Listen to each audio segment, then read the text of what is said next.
Just keep going and don't look back. And look forward from where you're at. There's some jealousy in your rear view. Wave hello, hello, hello. Push that pedal to the max. Count that money that's in your lap. There's some jealousy in your rear view. Hello, hello, hello. Everybody, they gonna sing this.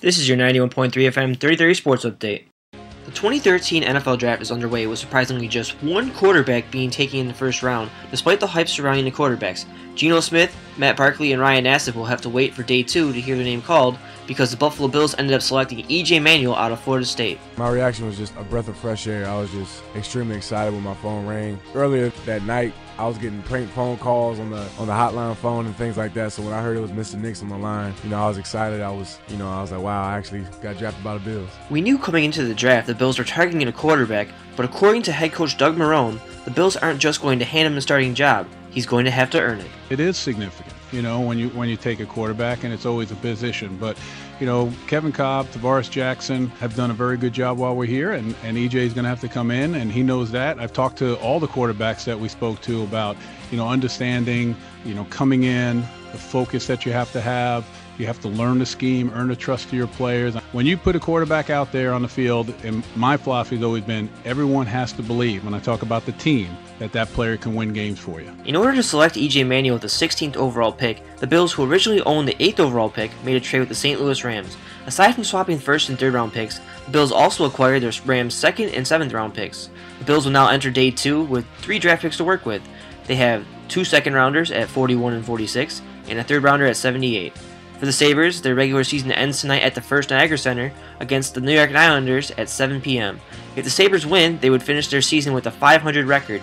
This game will also represent goaltender Ryan Miller's 500th as a Buffalo Sabre. I don't know. There's been a lot of could-be last games as a Sabre the last few years. I'm just trying to enjoy the moment. It's going to be my 500th game. And just approach it the same way I approached the other 499. Just put the pads on and try and do your best. In the NBA, the Oklahoma City Thunder have announced that they'll be without Russell Westbrook indefinitely after learning he will require surgery to repair a torn meniscus in his right knee. I'm AJ Speier, and this has been your 91.3 FM 3030 Sports Update. This is the Sports Reporters Radio Show. I'm the host, AJ Speier, joined alongside by Aubrey Gibert. Beautiful day outside today, a lot better than it has been lately. I'm really looking forward to the rest of the NFL draft for the Buffalo Bills, but I have some concerns about the first-round pick with E.J. Manuel at number 16. Personally, I feel like the Bills reached for that draft pick. What do you think, Aubrey? Well, obviously, everybody is pretty upset about the pick and, going that high.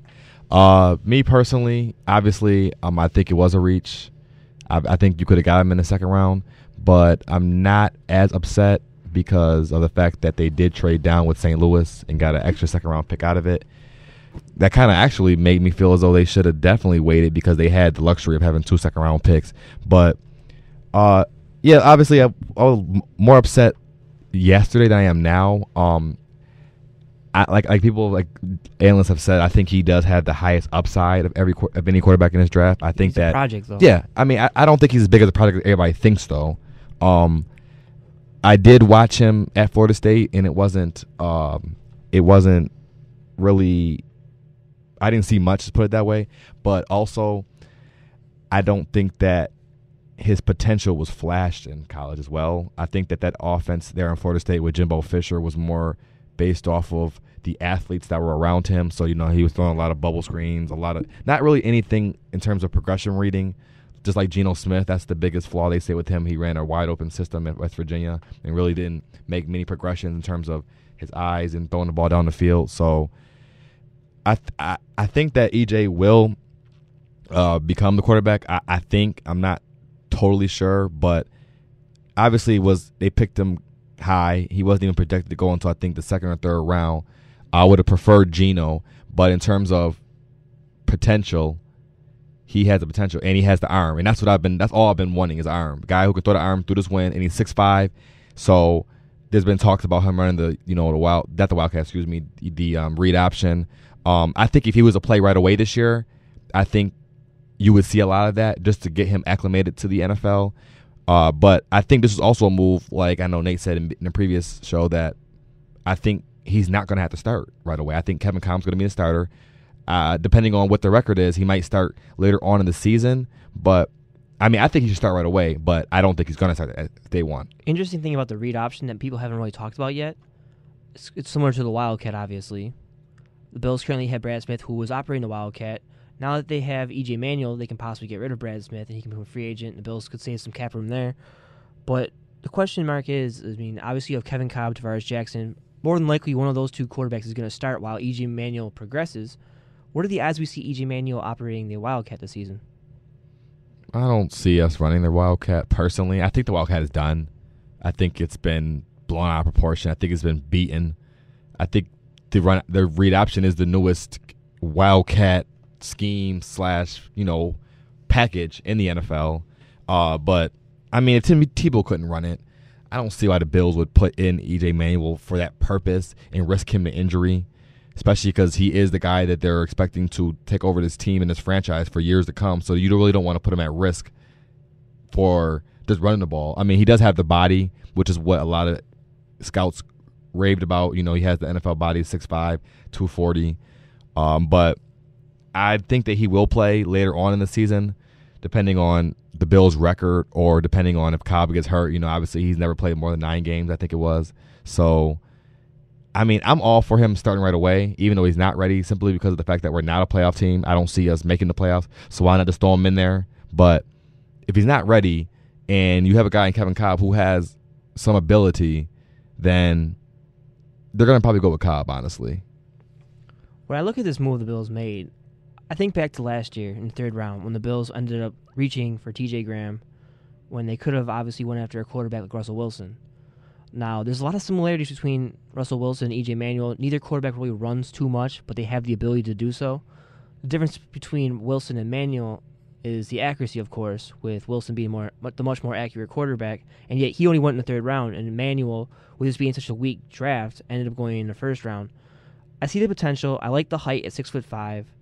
I just feel he's too much of a project because I have question marks about the way he reads his coverage. You mentioned how they like to use bubble screens a lot there.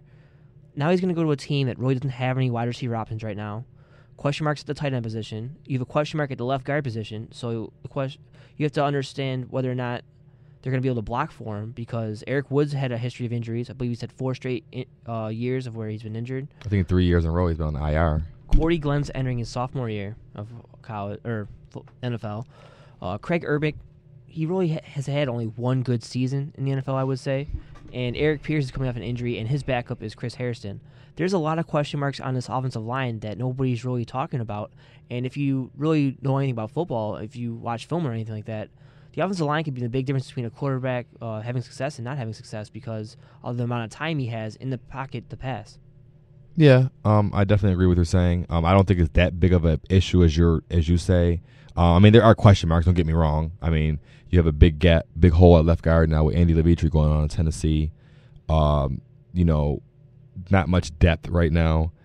I think they're going to address it though. I think they're going to take a guard somewhere. I can't tell you what round, but I think the line is pretty much set. You still have Eric Wood, who I believe they're going to re-sign next year. I think when they got rid of Levitre, I think that was the sign that they're going to keep Wood next year. His biggest concern is can he stay healthy for the season? That is the biggest issue. But when he is healthy, though, he is a top 5 center in the league. Yeah, but what's Craig Urbick, I think, is good enough. I don't think guard is as big of a necessity as it is as tackle. I mean, everybody's going to say that with C.J. Spiller, but what I was trying to say about Eric Wood is, I mean, it's a really physical sport. He has to bend down in order to block, obviously, in a 3-point stance.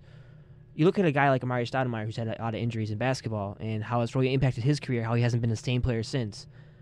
At what point do we see Eric Wood start to regress because of all the injuries that he's had to endure?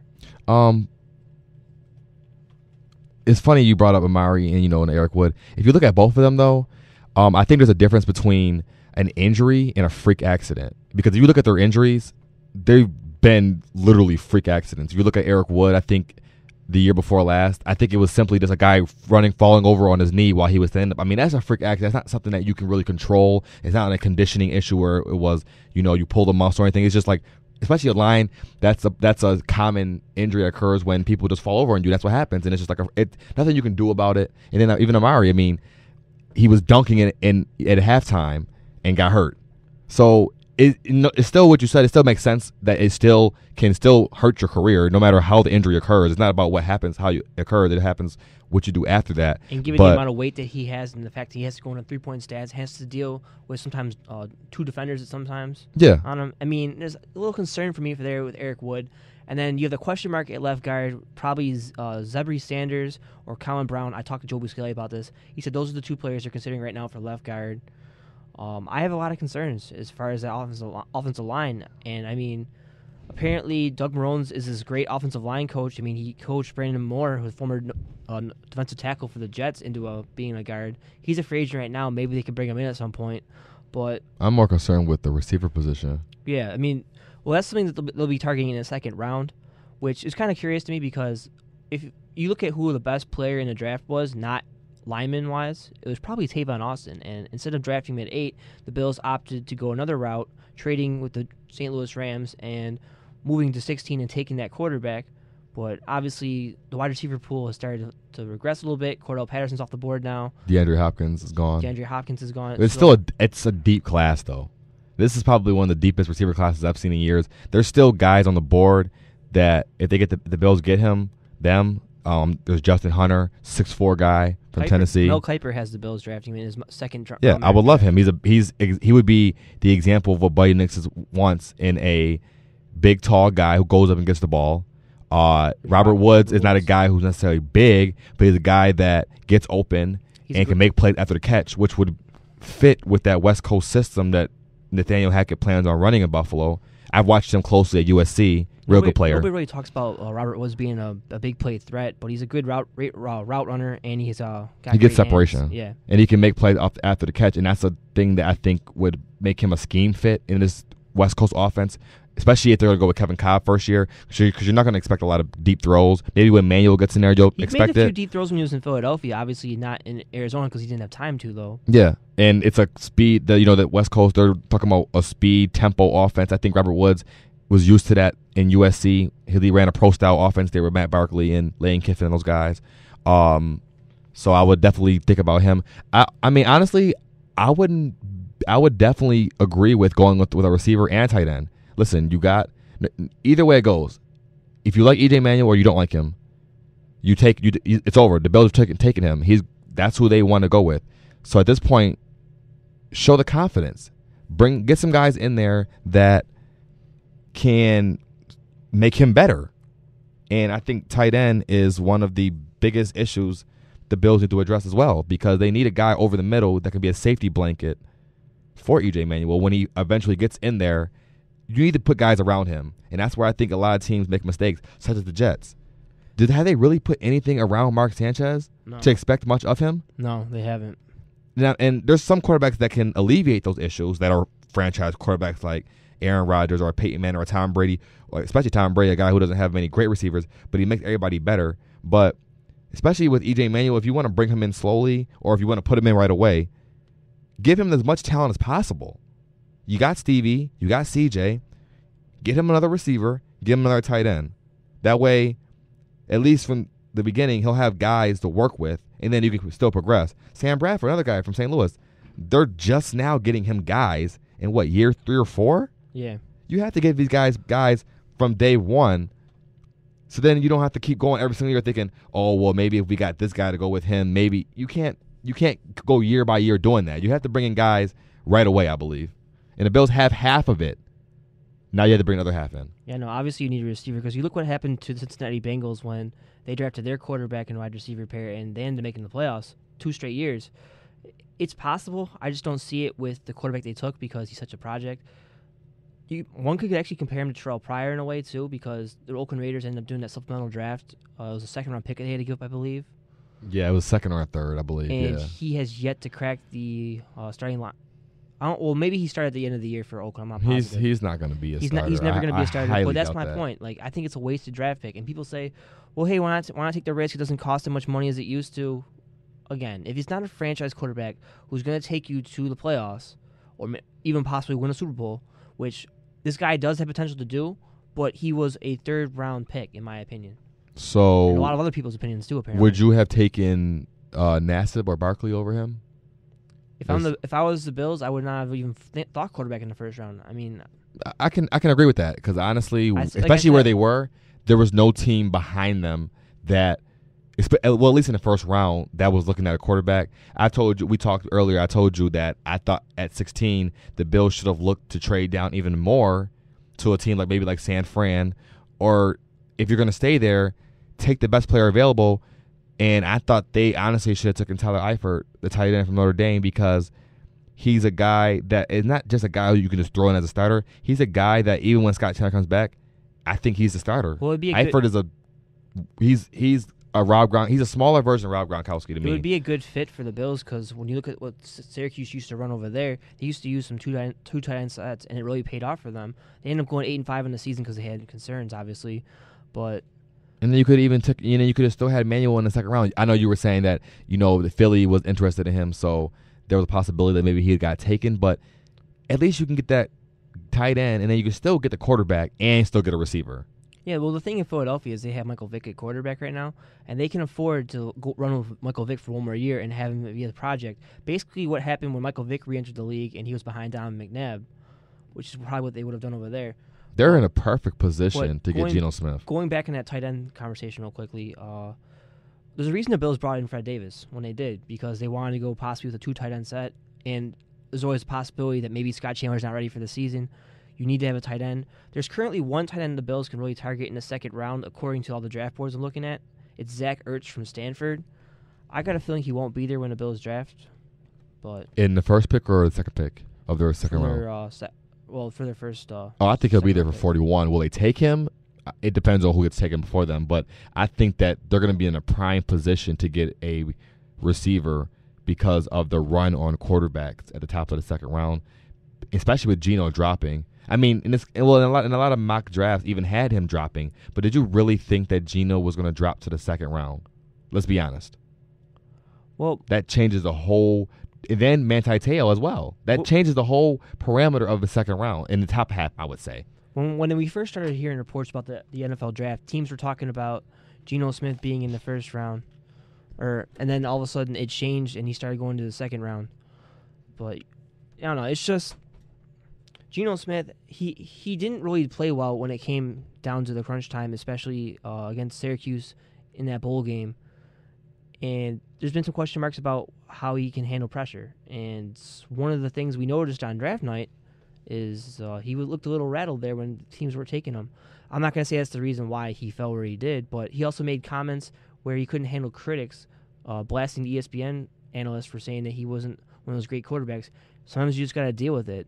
And that's a big part because nowadays everything's so much about public relations and how you look to the rest of the people. I mean, look at teams who got rid of Chad Ochocinco, Terrell Owens. They didn't want character problems. Yeah. Honestly, I really don't understand why he is still available. I really don't, honestly. I mean, I guess the team at the top of the board, there was a lot of talent at tackle, and, a lot of teams took other players. Honestly, I knew once he got past the Jets at 13 that he was going to drop to the second round. I just knew Buffalo wasn't going to take him. Did I want Buffalo to take him? Yes.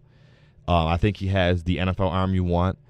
I think that, honestly, he's more NFL ready than E.J. Manuel is at this point in time.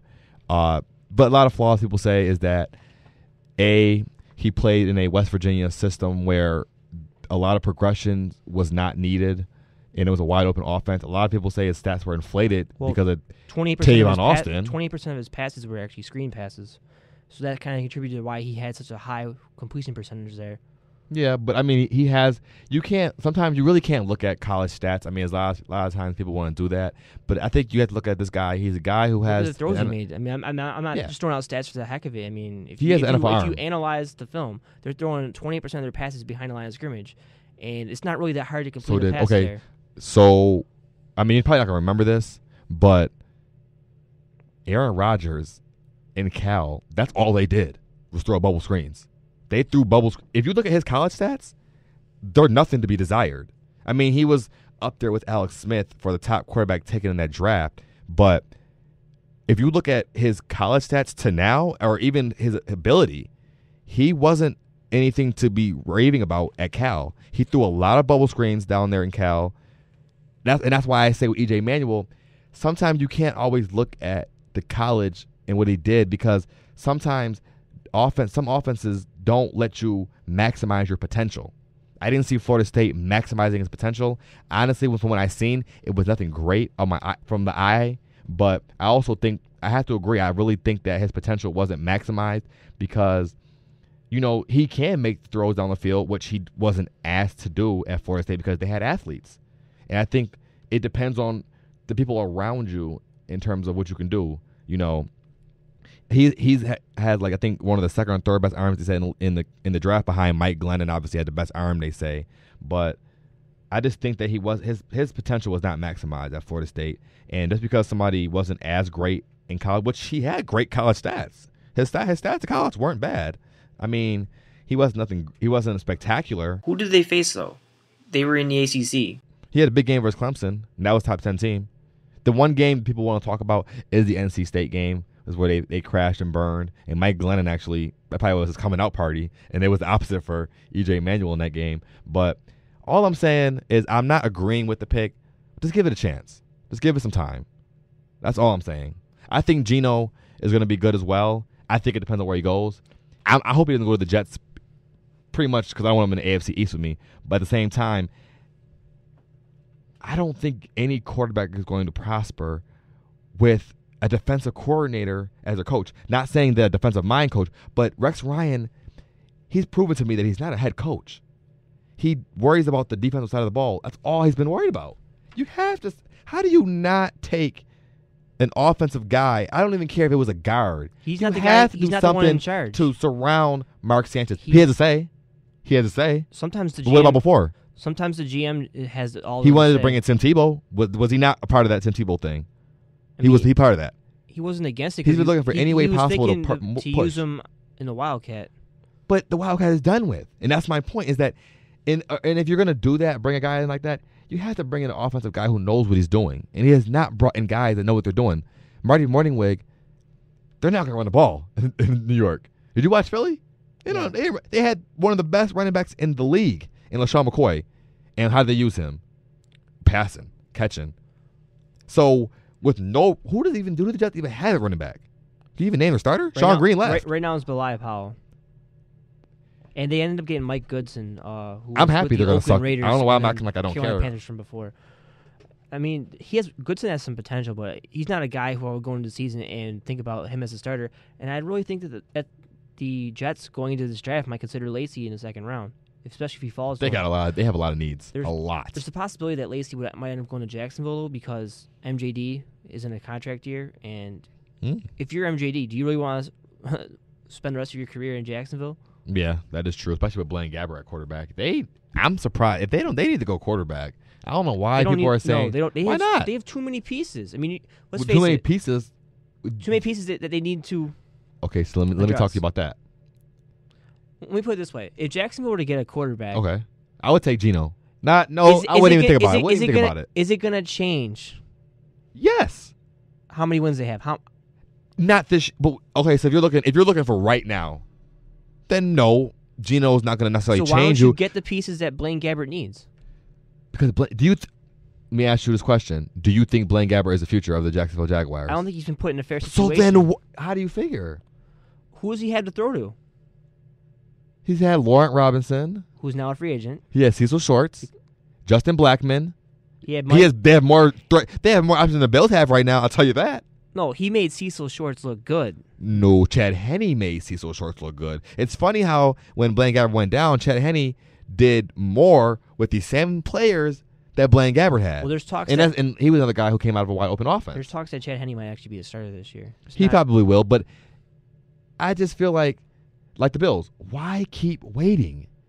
Take a quarterback. A quarterback, if you get this guy, maybe not even Geno, you get whoever you take, and you hit on that, it makes up for deficiencies elsewhere.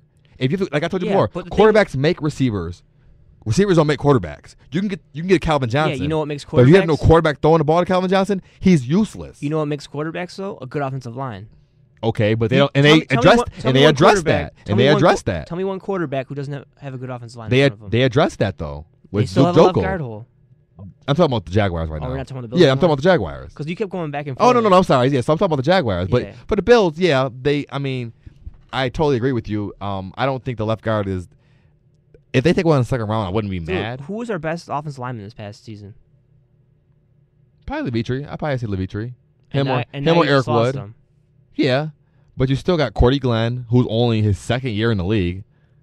You don't even know if he's going to be a bust or not. I believe Mike Williams actually looked good his first year with the Bills. Do you think are you really about to compare Cordy Glenn to Mike Williams? Cordy Glenn has what it takes. It was just an example. He's gonna be he's gonna be an all-pro left tackle. Look what they did with Jason Peters. He was undrafted. The Bills have a tendency of making great linemen out of low picks. Look at the line right now.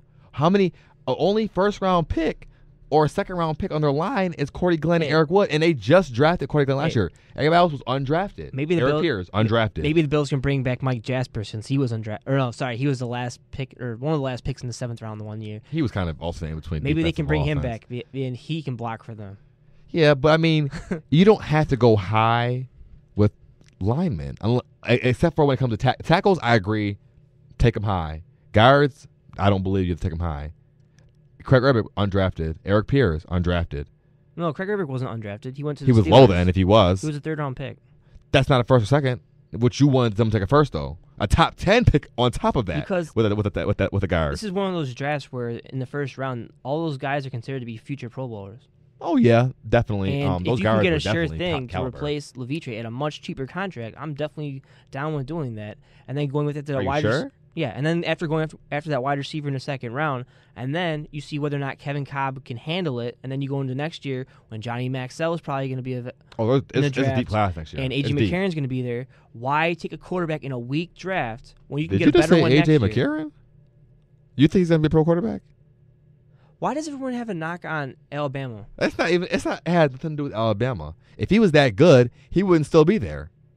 That's my logic. Maybe he wants to win another championship. No, because he wasn't going to go anywhere in the 1st, 2nd, or 3rd round because he doesn't have the arm. I don't believe. Yeah, it's you know what? I'm gonna look that up too to see what A.J. McCarron's height and everything is. And I get what you're saying. I was a guy like that. Like, hey, listen. The quarterback class next year is way better than this year. Way better. Look at the Bills' chances now with teams like the Miami Dolphins with all the players they've added. You think they're automatically better than the Bills? I think they're better right now. I mean, I think they're better on paper. I don't think they're necessarily almost that much better. I mean, let's be honest here. Ryan Tannehill is not proven yet. They don't have a running back. I mean, they have Lamar Miller. They got rid of Reggie Bush. Mike Wallace is vastly overrated. Well, when is Miami draft? He's a one-trick pony. When is Miami draft in the 2nd round? I believe they're at like 52 or something like that. They traded one of their 2nd-round picks to move up to get Deion Jordan. What do you think about that? They talk about the Bills in a surprise pick. What did you think about that Miami trading up? You thought everybody thought they were going to go with Lane Johnson, and they go with Deion Jordan? Some people were saying that he's going to go in the 2nd round. I don't believe. I think he was a top 10 pick. I think if the Bills would have got him, I think if he dropped to 8, the Bills would have even taken him at 8. But don't they have listen, you just talked about it. You can only be as good as your offensive line is. If you don't have a left tackle to block Ryan Tannehill, how are you going to do anything on offense? Actually, when I was watching this draft with my friends, and I kept saying they're going to draft Lane Johnson. I was just as shocked as anybody else when he went after Deion Jordan. But hey, who did really have rushing the passer besides Cameron Wake right now? I guess Deion Jordan. They trade up high. They must expect a lot of him. They're going to have a great 3-4 in front of them now with all the acquisitions they have on that team. They have Dennis Ellaby as well. But But again, they still need somebody for that blind side. What I see when I look at this Miami team is I see a comparison to the New York Jets when Sanchez first entered the league. He got him to the AFC Championship twice, but look how bad of a quarterback he is right now. And I think if you have a great defense, you can really help your quarterback out, and then maybe they draft a running back. There's, like I said, no running back have been taken off the board yet. Eddie Lacy is the popular one from Alabama.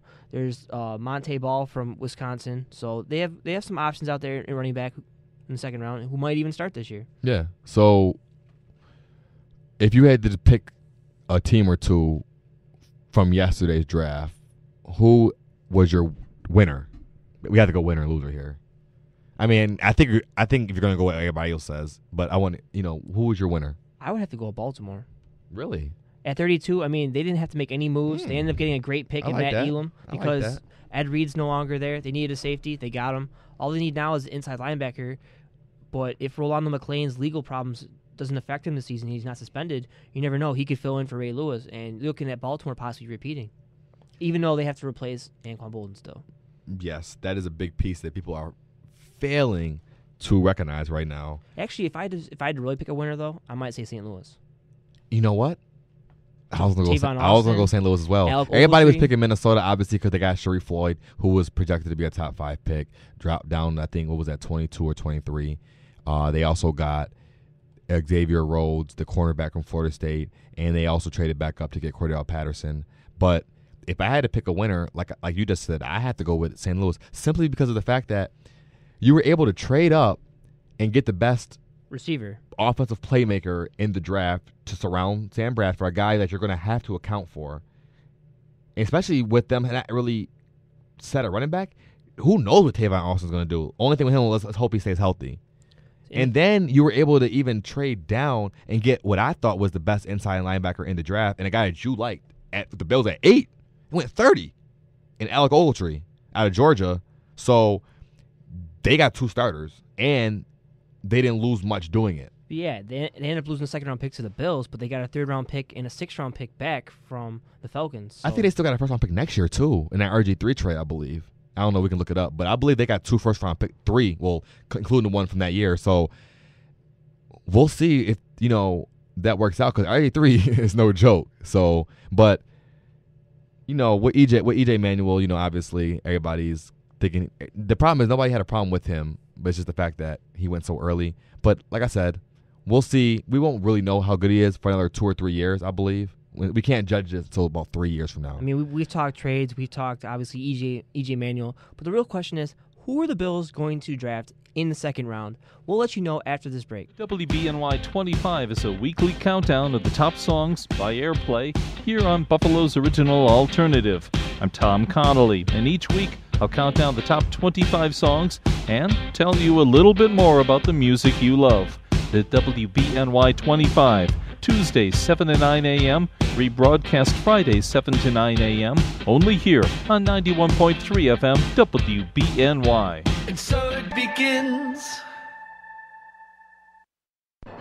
Sports Replay, located on 1614 Niagara Falls Boulevard in Tonawanda, buys, sells, and repairs new and used sporting goods since 1999. They specialize in hockey, snowboards, skiing, paintball, airsoft, and much, much more. Call in at 716-834-6595. Also on Facebook. Once again, Sports Replay at 1614 Niagara Falls Boulevard, a quarter mile off the 290. They gon' love me for my ambition. Easy to dream a dream, though it's harder to live. They gon' love me for my ambition. Easy to dream a dream, though it's harder to live. Look, they gon' love me for my ambition. Beautiful music, painting pictures, it be my vision.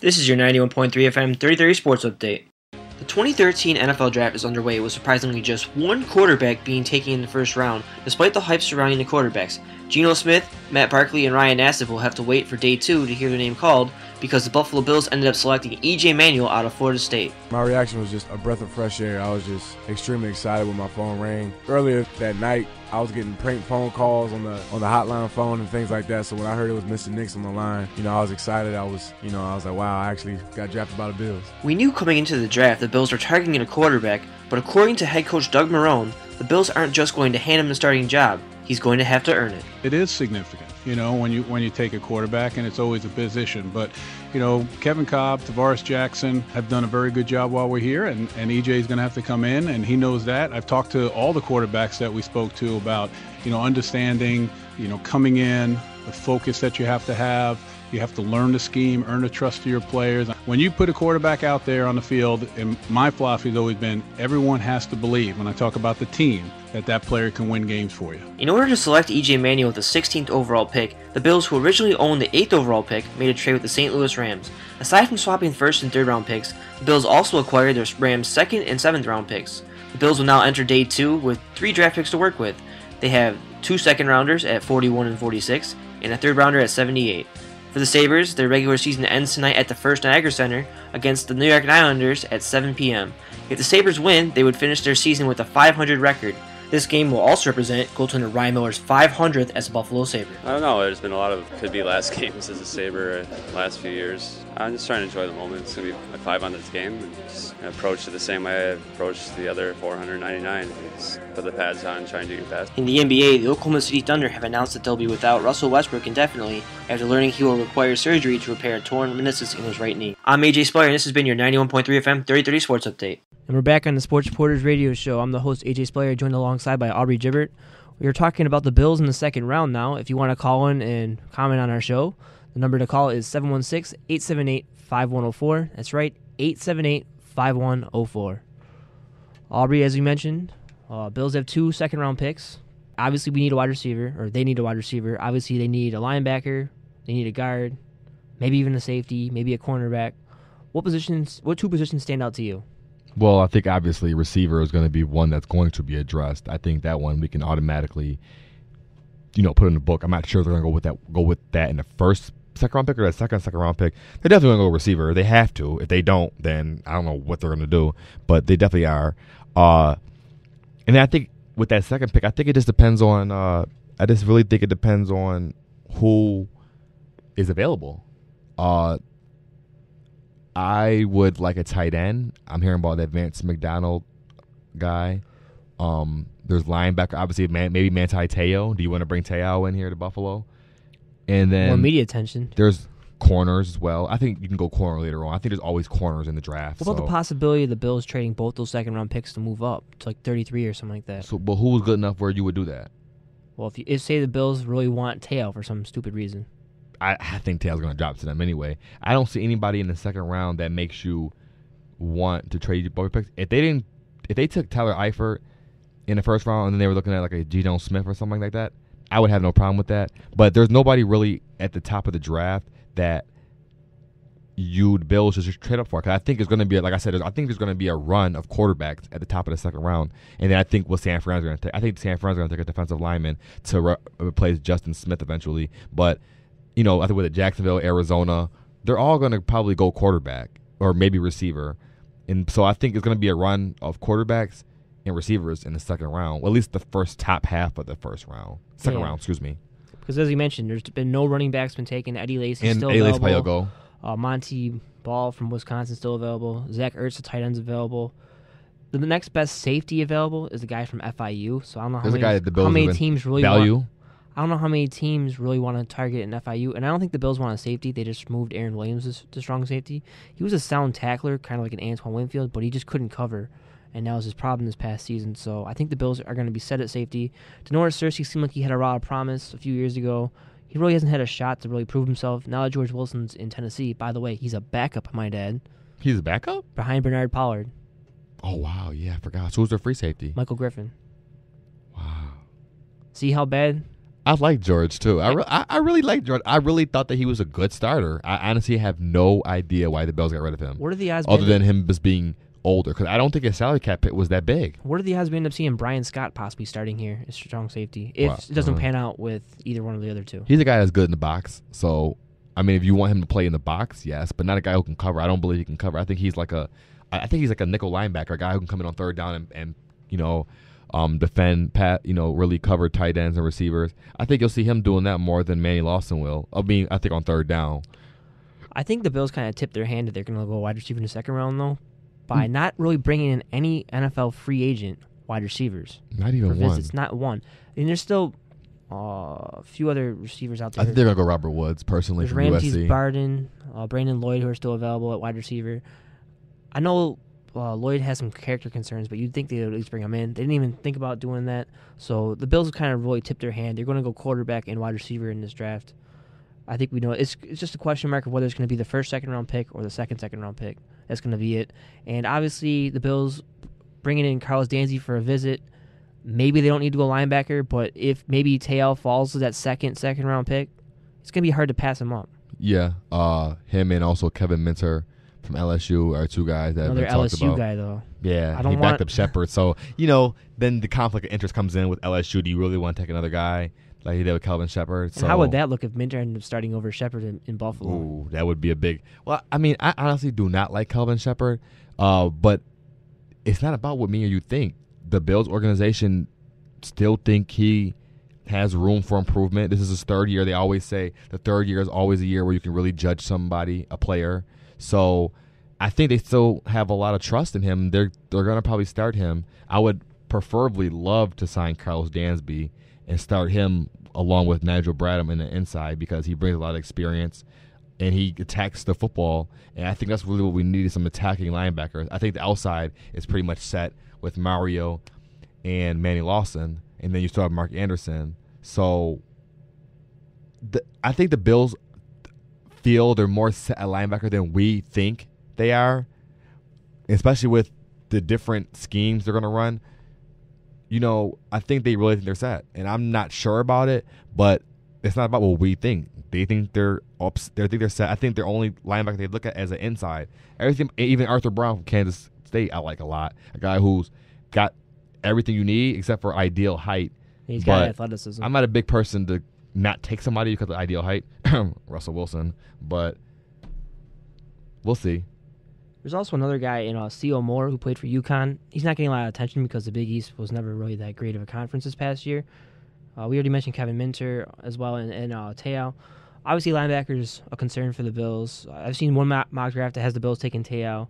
I see another one that has the Bills taking Justin Hunter at 41, who is a speed option receiver. He'd be that ideal player the Bills want who can run a 4-3, even though they already have T.J. Graham, who I think can be that Deshaun Jackson eventually.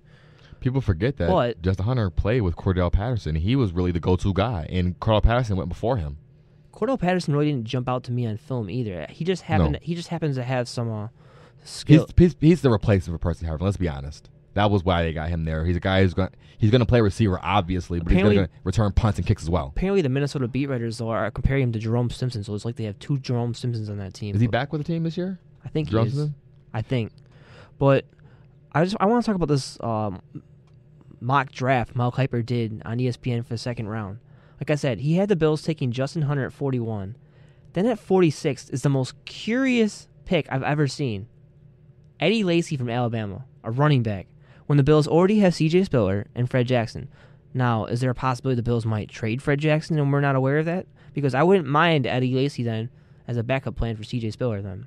Even if we traded Fred Jackson, I don't like Eddie Lacy in the second round because it's not a position of need. But it's not. If he was the best player available. Yeah, if you're going, and that's why I don't really pay attention to mock drafts, and I think that's where that's coming from, is that would be a great value pick because, I mean, let's be honest. Before. Here's a guy that was projected to go late in the first round to possibly Green Bay or a team like that. But when I look at Eddie Lacy, look at who's blocking for him. He had great line. He had two guys who went in the first round. But he's not a guy. He's not a home run threat at all. He doesn't even have top-notch speed. He's got a good power back. I think he's a one-trick pony up the middle, which would be a great compliment to C.J. Spiller. It would, but not in the Jackson second round. Here, not in the second round. Not when you have other pressing needs. That's the problem. We've addressed positions that don't need to be, really worked at. We've had so many different running backs in these last couple of years and have had so many different quarterbacks. and so many different linemen. Let's just focus on positions that we need, like linebacker and receiver. No, the Bills media seems to think that the Bills are going to draft a cornerback in the second round. And I would not be surprised whatsoever. Some of these best options I've seen so far, I mean, you have Jonathan Banks from Mississippi State. Love him. He has proven ability to cover, but David Emerson, didn't NC face State. anybody. Yeah. Guy, I mean, those two guys were projected to be top 15, 20 picks going into the season, and it's really funny, AJ, how 1 year makes a difference. Yeah, I mean, Matt Barkley was a top pick last year. Even with RG3, Andrew Luck would have been a top 10 pick. There's also now where is he? There's also Jamar. Yeah, I see where you're going with this. But there's also Jamar Taylor from Boise State, and there's also Bleedy Ray Wilson from Connecticut, who are projected to go in the second round. I'm going to tell you right now, and I'd put money on it right now.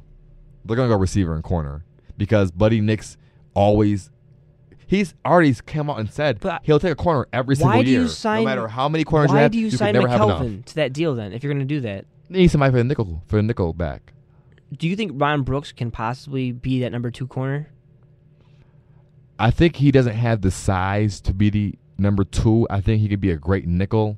I think last year was a tough year for him because obviously he was out for the first 9 or 10 weeks of the season. He kind of got thrown in there with Terrence McGee going down. So I think with a full training camp, I have no problem with him on the inside.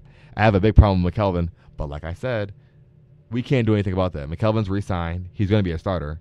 I'd be more mad if he's not a starter because you're paying a guy $5 million just to return punts and kicks. I mean, I do like Jonathan Banks. He's a guy that Buddy Nix likes. I think he's 6'1", a big cornerback guy who fell down a little bit. David Emerson I like a lot as well. But like I said, as long as they get a receiver, I'll be happy. I don't care what they go with the next pick after that. As long as it's a position of need and not best player available. Well, it depends on what that position is. There are some good cornerbacks still available. There's Quentin Jammer, Sheldon Brown, I believe, Marcus Trufant. I think the Bills really think they're set at corner, and I think at this point it's about depth. They just want to draft. It's about depth, yeah. So, but like we said, if you're usually when you take a guy in the first or second round, you're expecting him to start right away. You're not going to take. So I think whoever they take today, they're going to start. So if you take a corner in the second round, then that's going to say something about either McKelvin or Ron Brooks because I think if you draft him this high, he's got to start, except for quarterback, obviously. But I think barring an injury, I think that whoever they pick today is going to start.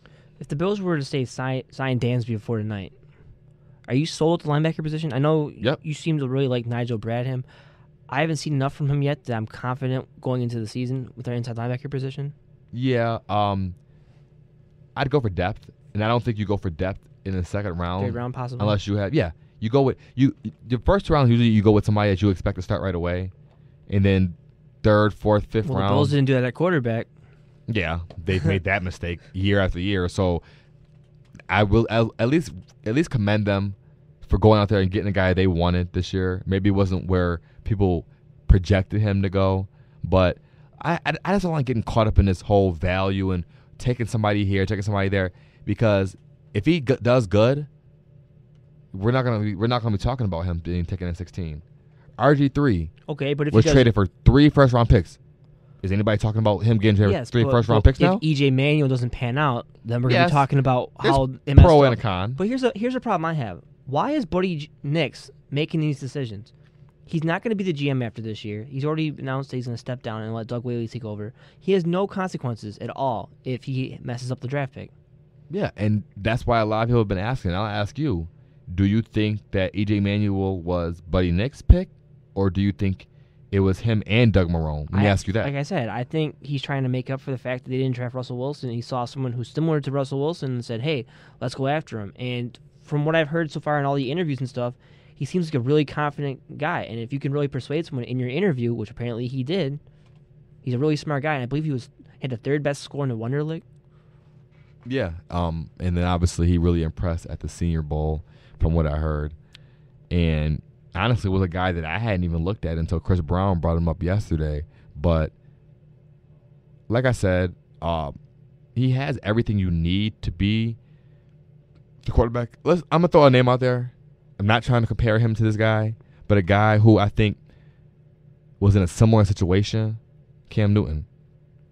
We're talking about a guy here who him and Manuel kind of are similar in height. I think Cam Newton's 6'6". Yeah, but Cam Newton at least was a winner.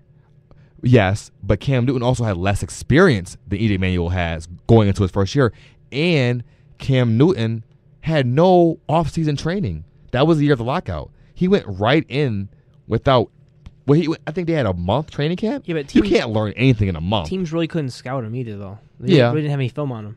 But Manuel has the same physical attributes that Cam Newton has. I'm not saying he's going to be Cam Newton. Don't get me wrong whatsoever. I do not think he's even close. I think Cam Newton was a freak athlete that you get once in every 10 years or so at the quarterback position. But, I mean, we have more tape, EJ Manuel has more experience, and I think that he has everything you need. He just needs, like Nick says, he needs some retooling, and that's kind of the biggest reason why I was opposed to him going in the first round, because of the fact that he still needs retooling. I mean, every person needs retooling, but then you don't take a guy at 16 that's not ready, and he needs to be refined. But if you can get to those things, then down the road, it's going to be worth it. Aaron Rodgers, it took him 4 years to get on the field. 4 years. And he might play in Green Bay. I want to give an update real quickly. The Dolphins and Browns, there's that trade about Devon Best that have been rumors going around. The reason why we haven't seen it go through is obviously there's a physical, and the big question mark is how does that impact the draft, obviously, because if he doesn't get his physical pass in time, they can't trade for draft picks this year. So that trade might not go through because they don't know. And then there's also the Brandon Albert trade where he's rumored to be going from Kansas City to Miami, who needs a left tackle. So question marks over there. There's reports that the Jacksonville Jaguars are choosing between Matt Barkley and Jonathan Banks at number 33. The Jets trying to move up to get Geno Smith. What does that say to Mark Sanchez if you make that move? I mean, it's basically he'd be like an Andy Dalton, basically, and not the same kind of quarterback in a situation where he gets taken in the second round and can start right away. You talking about Geno? Yeah. You think they would start Geno over Mark Sanchez next year with as much money as they owe Mark Sanchez? I think it'd be a competition at least. I think a guy who I see Matt Barkley being an Andy Dalton kind of guy, a guy that is ready right now to play in the NFL, but doesn't have those elite physical attributes. And there's rumors that the Raiders want Matt Barkley, according to ESPN's Bill Williamson. That would be all against, rest in peace, Al Davis, speed, throw the ball down the field because he can't stretch the field. But he would be still in California where Matt Barkley is accustomed to, where he's played pretty much his whole career in Los Angeles. Did you see the one report about Al Davis and the reason why they took Jamarcus Russell? He only watched one highlight tape, and it was that championship game, and they saw Kelvin who Lane Johnson. Kiffin wanted. He wanted Kelvin Johnson. Amazing what happened to that franchise because they picked the wrong guy. If they had Kelvin Johnson, Oakland would not be the laughing stock in the NFL anymore. Would they have a quarterback though right now? Would that still? That's a big question mark. Would they have a quarterback? Would he be like a Larry Fitzgerald sitting in Arizona with no quarterback to throw to? They probably would have went in the second round and drafted a quarterback. I think a great place for Geno Smith to go. I don't know if they're going to make that move. Is Arizona, because A, he's not going to have to start right away.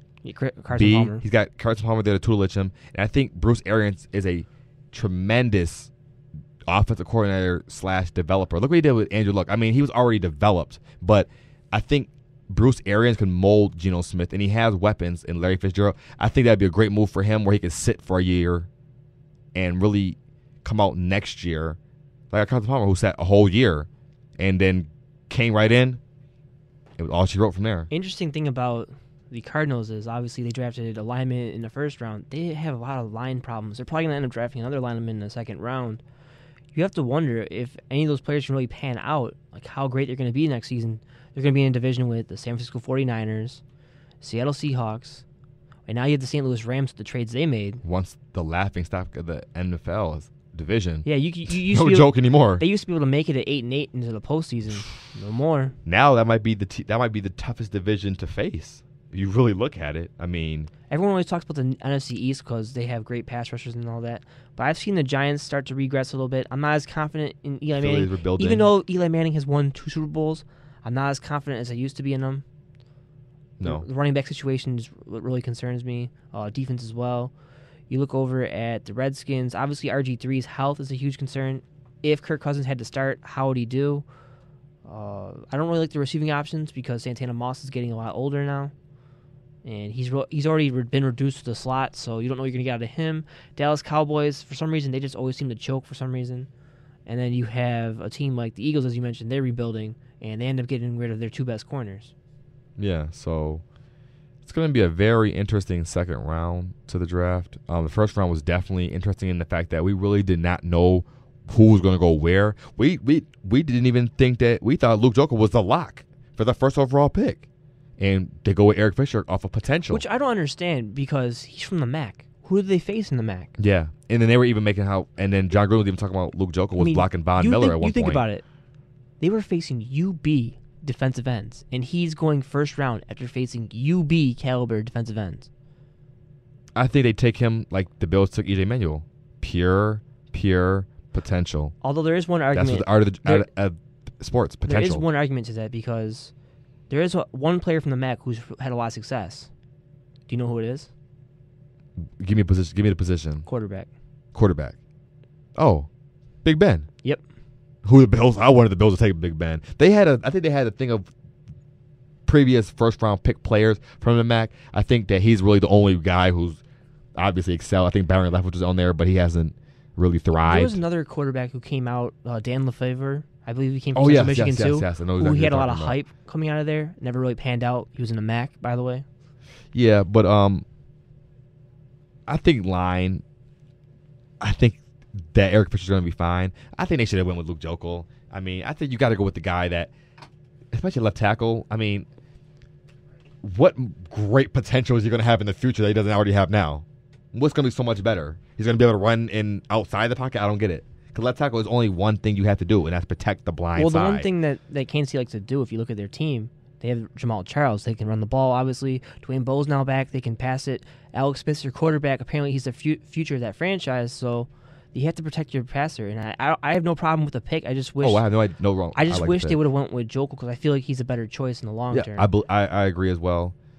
And then why not keep Brandon Albert and throw Fisher at the right tackle? I mean, maybe the money obviously is the biggest issue with any player, but I'm not opposed to keeping both of those guys in there, and your line will be set for years. I'm talking 5-10 years. And before we end our show, we just have to mention that part of the Alex Smith trade was giving their second round pick to the 49ers, who are now picking second in the second round. Curious to see what pick they'll do. I think they're going D-line. Before we end the show, though, what picks are the Bills taking in the second round? Who are they going to take? I think they're going to go Robert Woods. Not sure which one. Not him or Justin Harper or Hunter? No, I think Hunter might be gone. And they've expressed a lot of interest in Robert Woods, and I think they're going to go cornerback. I don't know which one, but I really think they're going to go corner. I don't want them to, but I'm going off of what you just asked me. What do I think they're going to do? They're going to go corner. I'm going to make a bold prediction and say Minter falls to the Bills. I would not be opposed to that whatsoever. And I think the Bills might end up going with Keenan Allen at wide receiver. I would love. That's who I think it'll be. That's what I ideally want. I'm going to say Minter first, second round pick, and then Keenan Allen second round pick. Would not be opposed to. If that happened, I would come in and shake your hand the next day. I would take it. Well, hopefully I'm correct. We'll find out next time on the Sports Reporters Radio Show, 3 to 4 next Friday. I'm AJ Speier alongside Aubrey Gibert. Thanks for tuning in.